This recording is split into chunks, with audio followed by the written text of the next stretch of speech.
What up, YouTube? Asian Persuasion here, and I'm here with my boy Slim. As always, we're here at the NAWCQ with my boy who just got top 16, I believe, playing what deck, my friend? Blue Eyes. And this guy, Zachariah Butler, by the way. He is a guy that normally is doing the stream coverage type things, and he's out here playing this weekend, and he got top cut. So not too shabby. How does it feel, my friend? Pretty great. It's my second WCQ top, which is pretty awesome. And it's the first one where we get like the cool additional prize cards. Yeah, we gotta show those. My pack is in my bag, like the day 2 pack. I forgot about that, but yeah, these are pretty cool. Yeah. And then I got another Versalaria, so that's cool. So that's the second prize card that I've won, which is pretty awesome. What's the first one? The Utopia Kaiser, 2017. So it's been a while. Yeah, it was really exciting. I was honestly just out to have fun. Yeah, it was pretty great. And you performed very well. Yeah, I just kept winning. Don't know how. It feels good, baby. You were locked in, brother. You were locked in. Weekend, yep. you know? Sometimes. Awesome. Oh man. Let's get into the profile. Let's see the goo. So, like I said, this is Blue Eyes. Nothing too crazy. There's just the 2 Blue Eyes initially, of course. Sadly, can't play 3. I mean, you can. It's not very good. 3 Sage, 3 Maidens, 3 Wishes. I think it's all super standard. And then 1 Roar, 1 Mausoleum, 1 Majesty, and 1 True Lights. I don't think there's really too much to say. It's all pretty standard. All this is great. I got drolled a whole bunch. This got ashed a whole bunch. And I just didn't care because I kept like OCKing people through it. So. Yeah. Well, also, funnily enough, it helps. If you want to get really good with this deck, honestly, play Master Duel. So the last Duelist Cup and then the WCQ, I played Blue Eyes exclusively, basically.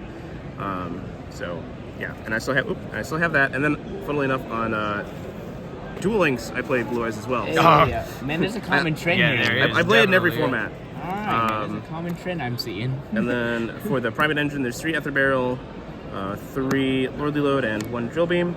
There's not much to say there. Drill Beam is really great, but I just didn't want to have an additional dead draw. So, unfortunately, I had to only play 1.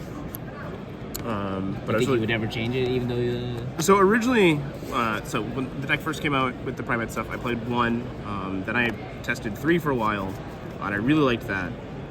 But I just didn't want to have any like dead draws, so I went to 1. But I just definitely world that I'd play 2 or 3 again because it's just such a powerful card. Yeah, it's really good going second. I feel so good.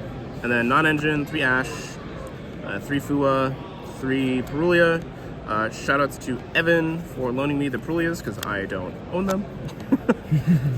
3 Droll, 3 Imperm, 1 Magnemite, 1 Veiler to be searched off of stage, and then 1 Nibiru. The reason for the 1 Nibiru is that with 6 Charmies in your deck, you're playing, like often, even if they're just an Upstart Goblin, you're playing such a thin deck that you don't want to see multiple copies when you go second, obviously because the hard ones per turn.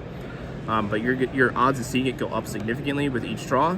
And the only time you ever want multiple in your deck is when you go first, because there are no Charmies, and so you need to have the additional odds to see the high impact hand trap. So I side a second one, and then there's no purge because of Magnemite and some cards in the extra deck that are dark.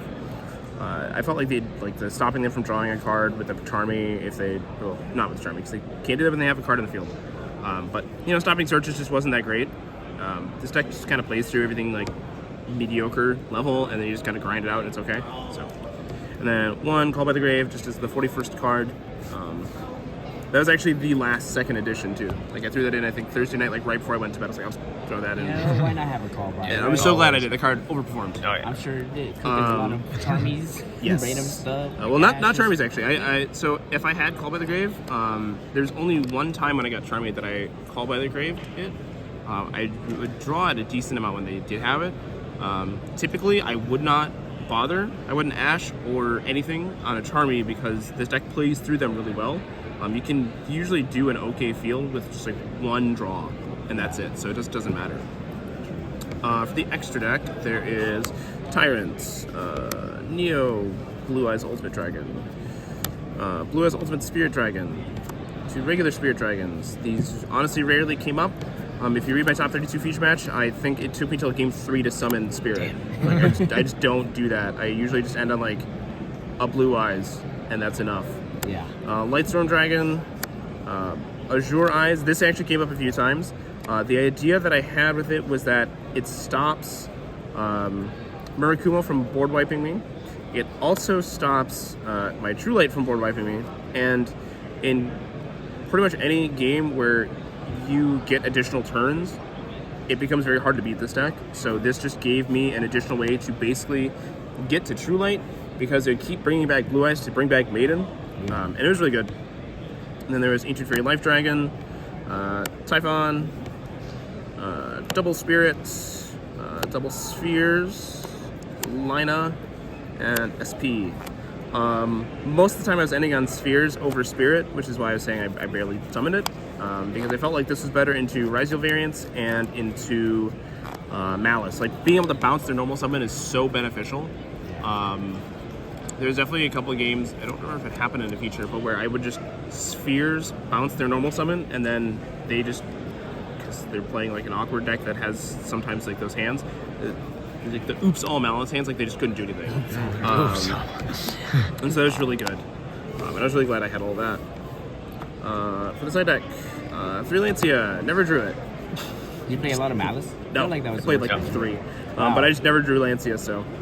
I beat every Malice I played against, so that felt really good, because I hate that deck. The deck is ignorant. Second Nibiru for when I go first. And there's Duster, 2 Lightning Storms. These were cards that I really wanted to side, because I felt like having power cards to draw into off the Charm using games 2 and 3, where like those lingering blowouts could be a thing. If I can force them out early, at least then I know how to play through or play around them, or like sequence through them. Those cards are really good. And on that same note, there was 2 Forbidden Droplets. Droplet was also really good because it meant that if I drew it along with a search card, like Wishes, for example, I could Wishes, going second, search for whatever, and then immediately on resolution activate Droplet, sending a monster, and they couldn't droll me. And that came up a couple times, which is really cool. And that got me an additional search, which then they would droll, but by that point, like, I was already so far into my deck, I didn't care. And then the last cards in my side deck were 3 Solemn Judgments and 3 Solemn Strikes. These were brought in for the Charmies every time when I went first, because you want to turn this deck basically into a trap deck. The longer the game goes, the better, because True Light is just like a ridiculous card. Also, if you ever get these in the graveyard and you can resolve Tyrant to reset them, the game is just done. Like, there's almost no coming back from that. So I was really glad I had these. In top 64, my opening hand, game 3, was 2 Strike, 2 Imperms, and an Ash, and I ended up winning because of Strike. Because he summoned Chesty Cat, activated its effect, and I struck it, and then next turn, I drew a Blue Eyes, in typical Blue Eyes fashion. And then the next turn he summons another Chesty Cat, activates its effect, and I strike it again, and then he passes, and I draw Lordly Load, and I just like go off from there. And if these were it, like if I didn't have Strike specifically, and it was just like any random card that just kind of stopped the effect but left the body, I was dead. Yeah. So, yeah, it was really good. But that is the deck. You want to shout out your channel? Yeah, shout outs. Oh yeah, shout outs to, like I said, all my friends. All the support was really great. You know, getting my phone blown up all day was really, really quite nice. It'll be extra funny when I go back to locals now, because we have multiple people with tops in our locals and stuff, and I tend to go like 2-2. So that's really awkward, because now you gotta show him this impulse, man. Yeah, I'll still go 2-2 with it, but I'll feel good. Shout out to Joe Bogley. I can't remember if I specified him for being so helpful. Again, Matt Fox for making sure that I have an extra deck, because I forgot my extra deck. Fun fact of this extra deck, I own that. The rest of this was loaned to me. Luckily, it's $1. But that's fine. And then shout out to my YouTube channel, Zach Butler YGO. In the description down Yeah, for you boys. check it out, please. I upload as often as I can, and I try to be pretty decent about it. So, and that's about it. All right, well, Awesome, man. congratulations. Thank you so for much. your deck Super profile, happy. my Thank friend. you. brother.